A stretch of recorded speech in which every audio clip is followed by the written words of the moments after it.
오늘 이 새벽에 볼 본문은 우리가 살아가는 이 인생길에 명확하게 두 가지 갈래길이 있다고 말하고 있습니다. 말씀의 제목처럼 복의 길, 저주의 길을 하나님께서는 분명히 우리에게 이야기하십니다. 이 길은 보이지 않습니다. 하지만 확실한 것은 하나님께서 우리의 인생에 두 가지 갈림길을 두셨고, 그 갈림길에 서서 걸어가는 자들은 바로 우리가 될 것입니다. 신명기 5장부터 시작된 그 모세의 말씀에 마무리가 되어가고 있습니다. 지금까지 모세가 말씀한 그 모든 사실들의 결론을 모세가 이야기하고 있는 것입니다. 확실하게 그 갈림길에 서서 선택하라고 이야기하고 있습니다. 우리는 복의 길을 선택하기 원합니다. 26절에 내가 오늘 복과 저주를 너희 앞에 두었나니 라고 기록되어 있습니다. 하나는 축복의 길이요, 하나는 저주의 길입니다. 이 두 길을 우리 앞에 두었다고 합니다. 축복의 길을 걷는 삶에는 순종이 오늘 본문에는 전제되어집니다. 저주받은 길은 우리가 불순종하고 우상 숭배할 때 그 길을 선택한 결과로 나타난다고 말하고 있습니다. 이미 우리는 이 사실을 잘 알고 있습니다. 또 선택할 것도 잘 알고 있습니다. 하나님의 길을 선택할 것이고 복을 받는 길을 선택하여 걸어갈 것입니다. 그 길을 우리는 당연히 걸어가야죠. 지금도 우리는 순종의 길을 걸어갈 줄 믿습니다. 하지만 반대로 복의 길이 있다면 저주의 길이 있다고 오늘 본문은 이야기합니다. 저주의 길을 걷는 사람도 있을 것입니다. 그 저주의 길의 반대는 축복의 길이 있기 때문이죠. 분명한 것은 지금 내가 걷고 있는 이 길이 축복의 길, 저주의 길이라는 사실입니다. 선택은 우리가 하게 되어 있기 때문입니다. 축복의 길을 선택할 수도 있을 것이고 저주의 길을 선택할 수도 있다는 것입니다. 오늘 본문 27절에 너희가 만일 내가 오늘 너희에게 명하는 너희와 하나님 여호와의 명령을 들으면 복이 될 것이요. 하지만 우리는 이미 하나님의 명령을 알고 있기 때문에 복의 길을 선택하게 될 것입니다. 여호와의 명령을 듣고 그 말씀을 순종하고 따르는 사람들은 복이 될 것이다 라고 말하고 있는 것이죠. 그 사람은 순종하여 축복의 길을 걷게 될 것입니다.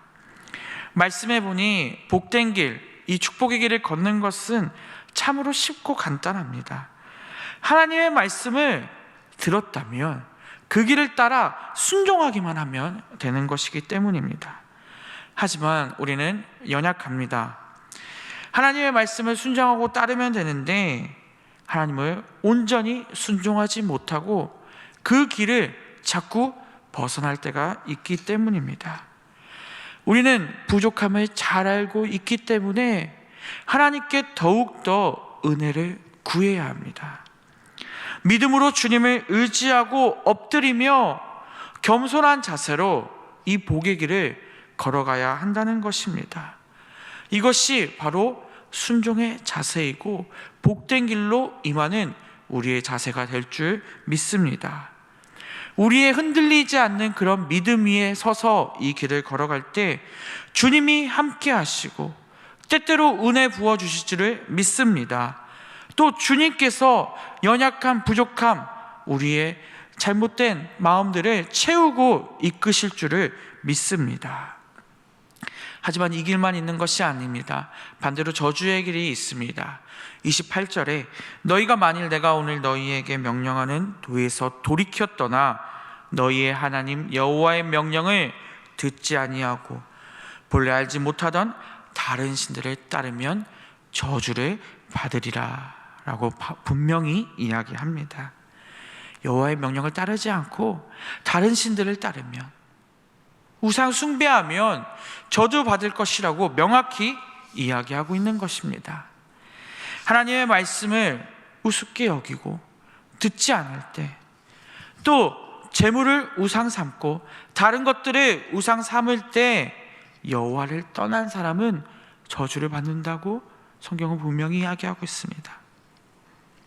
너무 무서운 말씀 아닙니까? 하나님은 잔인한 것 같습니다. 왜 두 가지 갈림길을 만들어서 우리를 이렇게 힘들게 하고 있는 거예요?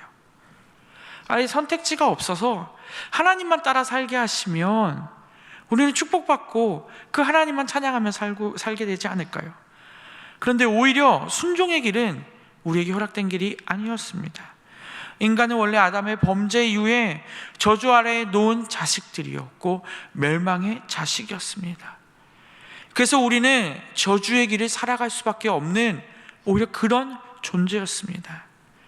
오히려 이 복된 길은 주님께서 우리를 사랑하시고 우리를 인도하시는 그 주님이 만들어주신 길입니다. 사랑의 하나님께서 그 저주의 길 옆에 축복의 길을 만드셔서 우리를 더욱더 그 길로 인도하시고 우리의 인생을 그 길에 걸어갈 수 있게 도와주심을 더 깨닫게 됩니다. 우리는 저주의 길에 빠지지 않기 원합니다. 저주의 길이 아니라 주님께 순종하고 말씀 따르며 살아가는 순종의 길을, 축복의 길을 걸어가는 우리 모두가 되었으면 좋겠습니다. 우리 역시 주님께서 우리를 사랑하신 것 같이 주님을 사랑하고 마음 다해 순종하며 섬김으로 하나님 앞에 하나님께 지혜 구하며 살아가기 원합니다. 우리는 우리의 인생에서 완벽하게 순종하며 복을 받는 길을 가고 있다고 말할 수는 없을 것입니다. 하지만 분명한 것은 우리는 그 길을 따라 살려고 애를 써야 합니다. 그리고 그 길을 선택해야 합니다. 선택은 우리에게 달려 있습니다. 나 자신이 그 복의 길, 축복의 길로 걸어가기 원합니다. 잘 알고 있는 말씀인데요, 마태복음 7장 13절 14절 말씀입니다.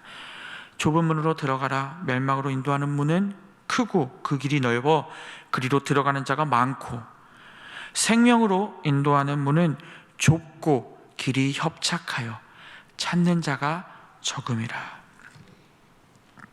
어느 길을 선택하시겠습니까?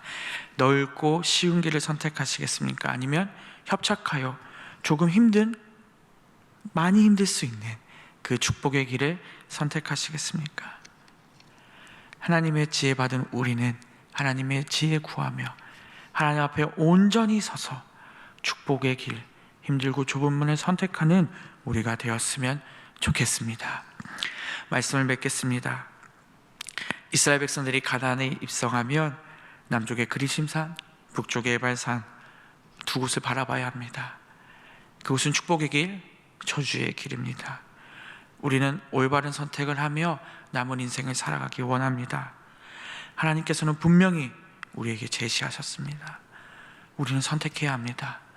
우리는 남은 인생길에서 그 축복의 수풀이 무성한 그리심산을 선택하는 우리가 모두 되기를 원합니다. 기도하겠습니다.